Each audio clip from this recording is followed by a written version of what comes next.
area and definite integrals. One thing the integration does is it helps us. It gives us a quicker and easier way to find um, the area underneath the curve.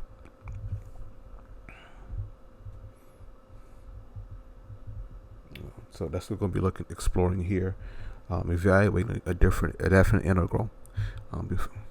So in this case, the answers will be number values, not just algebraic expressions or functions.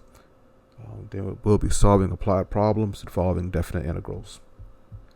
Okay, this is our first one here.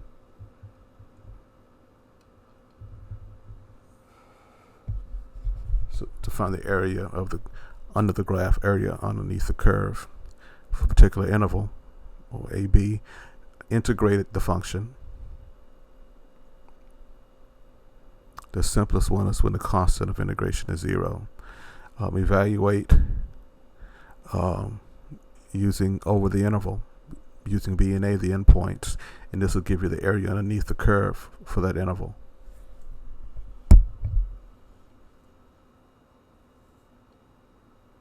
Here's our first example here. Find the area underneath the graph of x squared plus 1 over the interval -1 to 2. Okay. So we integrate the function. We integrate the function here, and we get to this point here. There. We integrate the function. We get to this place right here. But after we've integrated the function, and then we get to a place where we can evaluate it.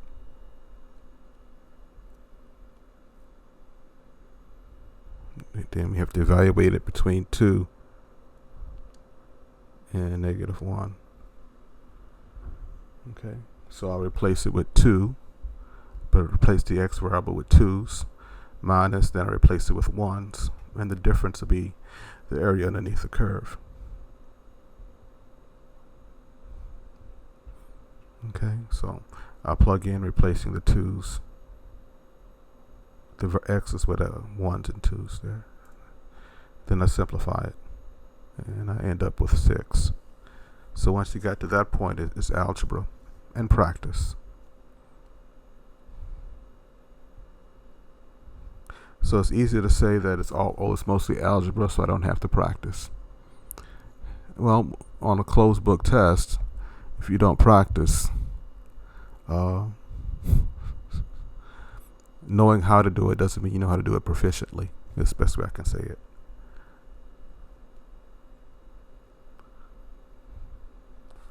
Okay. A definition: let f be any continuous function over the interval AB, and let f be the antiderivative of it. Then a definite integral of f from a to b is given by that after the integration of f over x, fx dx is going to be big F of b minus big F of a, and that'll give you the area underneath the curve. So here they want us to integrate this one here. In this case, the interval is going to go from b to a. So we integrate it. After we integrate it here, I end up with x to the third over 3. Then I evaluate it for b and a. So I replace it with b and I replace it with a, and I subtract. And that's my answer there. That's as far as we can go with that. So this is going to be the basic plan of attack here. You'll be taking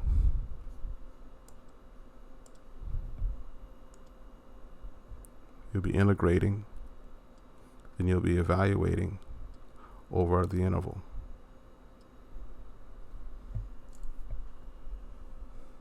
Where f of x is the antiderivative of f of x.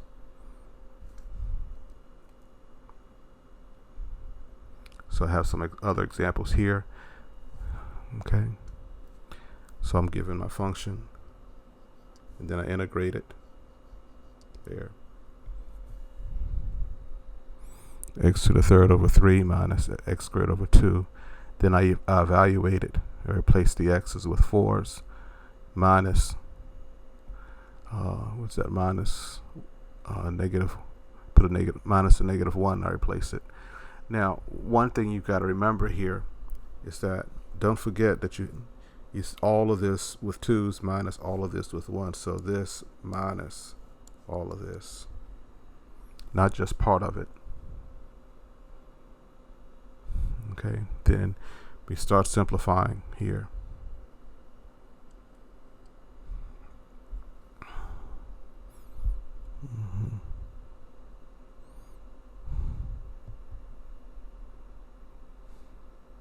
So 128 minus 48 is 80 over 6, different denominators.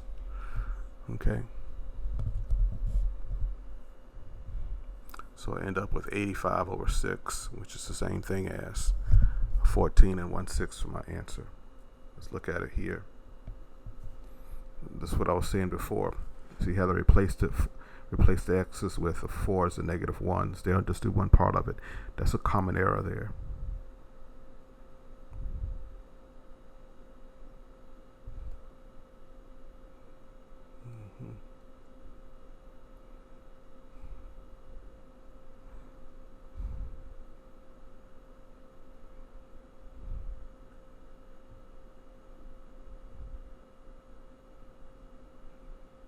Okay.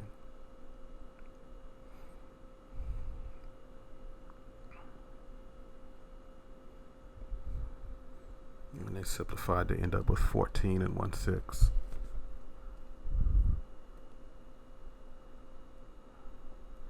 And so let's look at another one here. And here's b.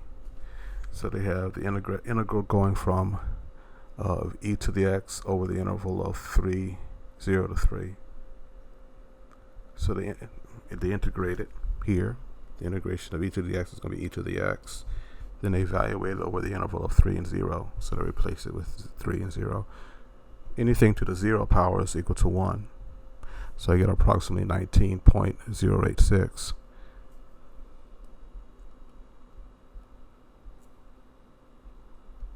This one here, in this case, they're integrating the function over the interval from 1 to e. Okay, so the first thing they do is they integrate it. Let's see here. Go back. Oh, there it is. So the first thing they do is they integrate it. Okay, you can see they integrated it here. Then they evaluated on 1, e to 1. So I'll replace it, the variable, with e's and 1's, and I subtract. And it simplifies to e plus e squared minus 3.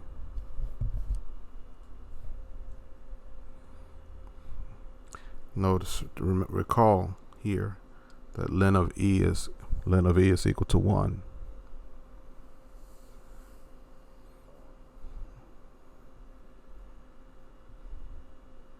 And ln of 1 is 0.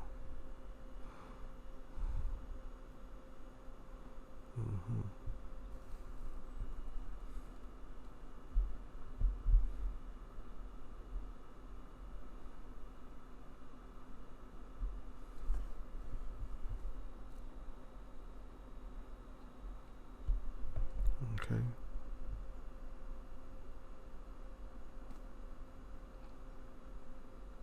And here's some more examples where I integrate the pieces. So I integrate both pieces here.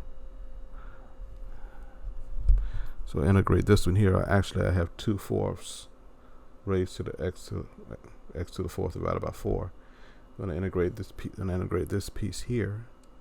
End up with x squared over 2 times 3. This simplifies to this. Then I evaluate it over the interval from 2 to 4. You want to go ahead and show your work, because if you make a mistake, you can always backtrack and find your mistake.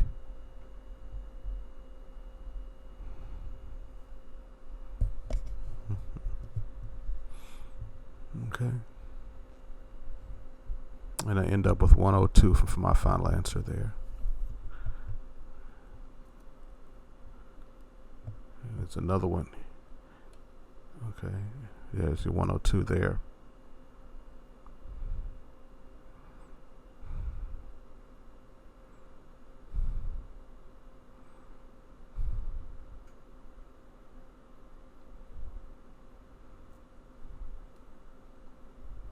So I'm integrating here. Okay, so what I can do, in this case, I factor out the 2 there. Then I integrate e to the x. So I have 2e to the x, and I'm evaluating it over the interval of 0 to ln 4. Then I plug in my values. And I simplify and subtract.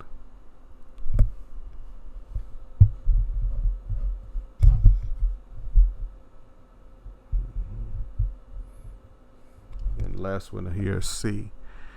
Okay, and I rewrite that one. I have x over x, which is 1 minus 1 over x dx. And this is over the interval from 1 to 5. Okay. And there's my result of my integration. The integral of dx is going to be just plain x. And one integral of 1 over x is ln x. Then I replace it, plug in my values, and simplify. And then I get my final answer there.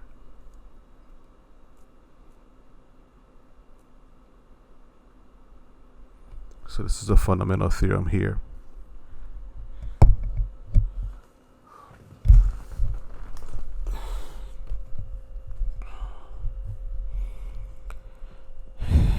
All right. Now, if a continuous function f does have an antiderivative of f over the particular interval. Now,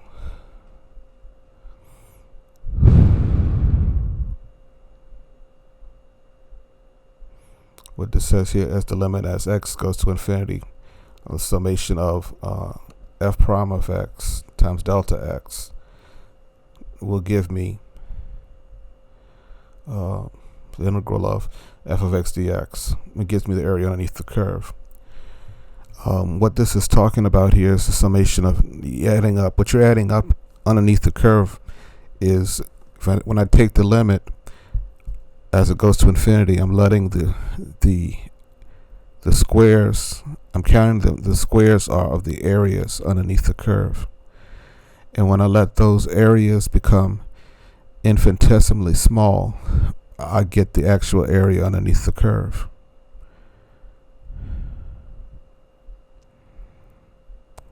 And that's what this is saying here. As those areas get small, the delta x becomes smaller and smaller and smaller and smaller. Those little tiny areas become almost point size. Then I can actually find the actual area underneath the curve. That's what that fundamental theorem of integral calculus talks about. It'll be the summation of all of those areas, those infinitesimally small areas.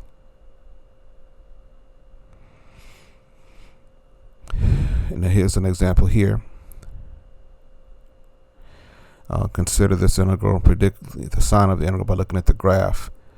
Well, from the graph, it appears that more area is below the axis than above, so we expect that the sign of the integral will be negative. We'll actually have a negative area here.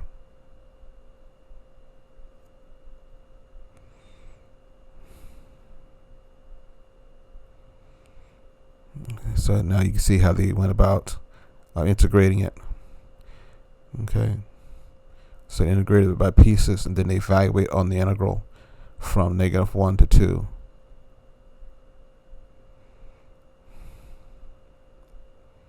So I place the 2's here, and the -1's there, and then I simplify.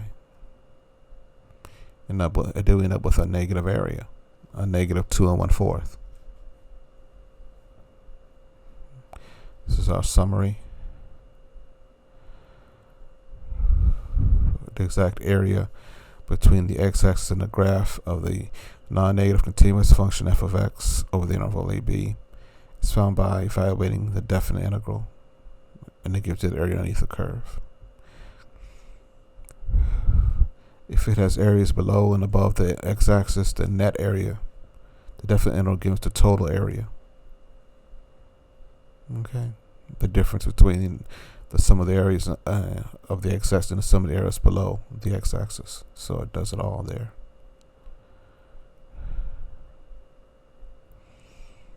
Summary concluded.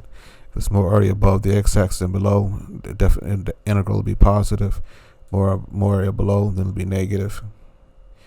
If the areas below the x-axis are the same, the definite integral will be 0, because the areas will cancel out.